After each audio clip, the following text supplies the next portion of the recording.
Sometimes I find it incredibly hard to know what to pack, so today I'm going to be telling you a full packing list so you know what to pack for your next cruise.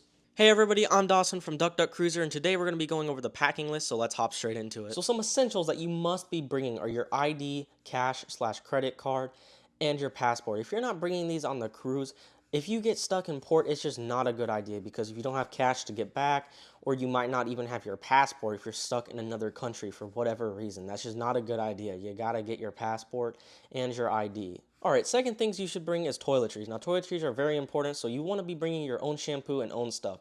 So if you're like me and don't want to use that weird stuff that they put on the shower because who knows what's in that or who knows what it does, you might want to bring your own shampoo and conditioner or whatever you might be using because even on like a 3-day trip on a cruise, you might not want to be using that. You also should be looking to bring sunscreen because you don't want to get burnt the first day of your cruise. It's just a good idea to have this stuff, and a lot of cruise lines don't actually provide it. Some other stuff you might actually want to bring is Tylenol, Advil, and allergy medicine if you have an allergy attack on the cruise, because it's always just a good idea to have that, as well as it's a good idea to have band-aids and seasick medicine because you don't want to be getting seasick, or if you get a little cut, you might not want to just deal with that on the cruise. It's also a great idea to bring itch cream and toothache paste because you might get a toothache. You never know. Let's just hope it doesn't happen, but you never know.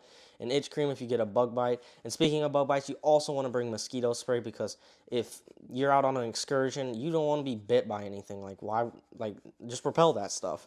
So some cool tech that you can actually bring onto your cruise ship is a motion sensor light. This is great for lighting up the bathroom in the night so you don't wake up your whole family or have your eyes go blind because of how bright the bathroom lights are. You might also want to bring a noise machine, especially if you don't like the noises that go on.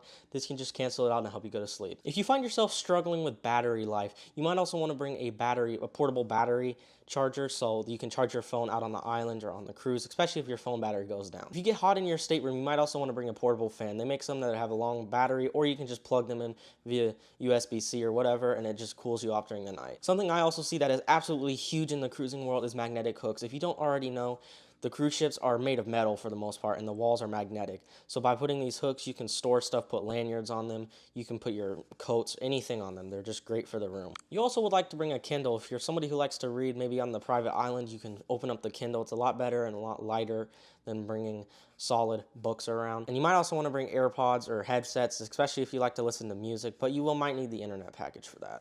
And finally, something to charge all of these, please do not forget the USB cables and power adapters and all of this stuff so you can actually charge the stuff on your cruise. Speaking of charging things, you might want to bring a converter so you can transfer that European one to an American one or vice versa or whatever, so you can have more plugs. And what to actually plug into your plugs, you want a USB extender so you can plug in all of your stuff while you're sleeping. That's just for some general, more utility-based things that you can bring on your cruise. You want to be bringing a pop-up hamper, especially if you're going on a longer cruise. You don't want all your dirty clothes sitting around.